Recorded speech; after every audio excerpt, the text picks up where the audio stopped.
নমস্কাৰ বন্ধু বান্ধৱীসকল পুনৰ এবাৰ সকলোকে স্বাগতম জনাইছোঁ আন এটি জব ইনফৰ্মেটিভ ভিডিঅ'লৈ।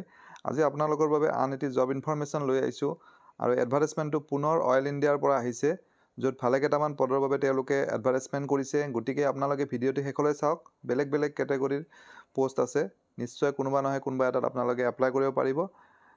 ইনফৰ্মেটিভ যেন যদি পায় ভিডিঅ'টি তেনেহ'লে লাইক আৰু শ্বেয়াৰ কৰিবলৈ নাপাহৰিব আৰু অসমৰ লগতে ভাৰতবৰ্ষৰ সকলো ধৰণৰ চাকৰিৰ বাবে চেনেলটো আজিয়ে ছাবস্ক্ৰাইব কৰি থ'ব, কাৰণ ইয়াত মই ৰেগুলাৰলি ভিডিঅ' আপলোড কৰোঁ। আপোনালোকে মোৰ চেনেলটো ভিজিট কৰিও চাব পাৰে, ডেইলি ভিডিঅ' আপলোড কৰা হয়। এতিয়া পলম নকৰি আমি এডভাৰটাইজমেণ্টটো চাই লৈছোঁ। এইখন অফিচিয়েল এডভাৰটাইজমেণ্টখন আৰু অইল ইণ্ডিয়াৰ যিটো ফিল্ড হেডকোৱাৰ্টাৰ দুলিয়াজানৰ বাবে এই পোষ্টকেইটা এডভাৰটাইজমেণ্ট কৰিছে। আজিৰ প্ৰথমটো পোষ্ট হৈছে ইনষ্ট্ৰুমেণ্টেশ্যন টেকনিচিয়ান। এটা ভেকেঞ্চি আছে, মেট্ৰিক পাছ হ'ব লাগিব, লগতে ITI কৰা হ'ব লাগিব ইনষ্ট্ৰুমেণ্ট মেকানিকত, আৰু মিনিমাম 18 ইয়াৰ্ছৰ পৰা এপ্লাই কৰিব পাৰিব। মেক্সিমাম এজ লিমিটটো কেটেগৰী ৱাইজ দিয়া আছে।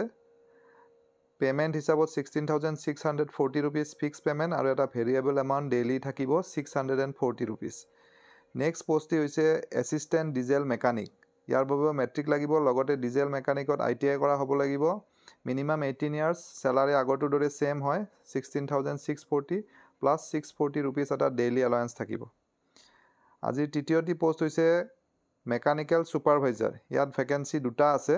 ইয়াৰ বাবে ক্লাছ 10 পাছ কৰাৰ লগতে 3 ইয়াৰ্ছ ডিপ্ল'মা লাগিব ইন মেকানিকেল ইঞ্জিনিয়াৰিং, আৰু ইয়াত মিনিমাম এজটো 24 ইয়াৰ্ছ হ'ব লাগিব, আৰু ইয়াত চেলাৰীটো 19,500 ৰুপিজ ফিক্স আৰু ভেৰিয়েবল এমাউণ্টটো 750 ৰুপিজ থাকিব।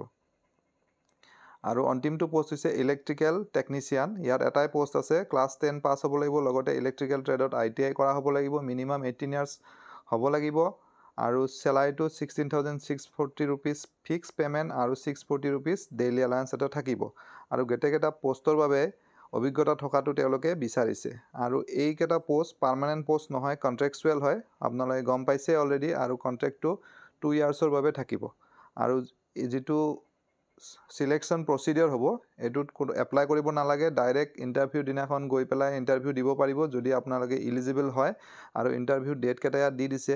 ইনষ্ট্ৰুমেণ্টেশ্যন টেকনিচিয়ানটো 5 তাৰিখে হ'ব, 5 ছেপ্টেম্বৰ। ডিজেল মেকানিকৰ পষ্টটোৰ বাবে 9 ছেপ্টেম্বৰ।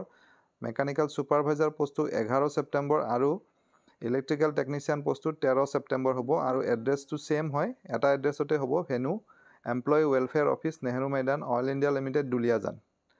আৰু এই ইণ্টাৰভিউত এপিয়াৰ হ'বৰ কাৰণে আপোনালোকে এই এডভাৰটাইজমেণ্টৰ তলত থকা এই ফৰ্মখন ফিল আপ কৰি লৈ যাব লাগিব, আৰু লগত ডকুমেণ্টছ কি কি লাগিব এডভাৰটাইজমেণ্টটোতে দিয়া আছে। আপোনালোকে এডভাৰটাইজমেণ্টটো মোৰ ডেছক্ৰিপশ্যনত দিয়া লিংকটোৰ পৰা ডাউনলোড কৰি ল'ব পাৰিব। গতিকে আশা কৰিছোঁ এই ভিডিঅ'টিৰ জৰিয়তে আপোনালোকৰ মাজৰ এজন হ'লেও কেণ্ডিডেট উপকৃত হ'ব। পুনৰ এটা নতুন ভিডিঅ'ত লগ পাম। ধন্যবাদ।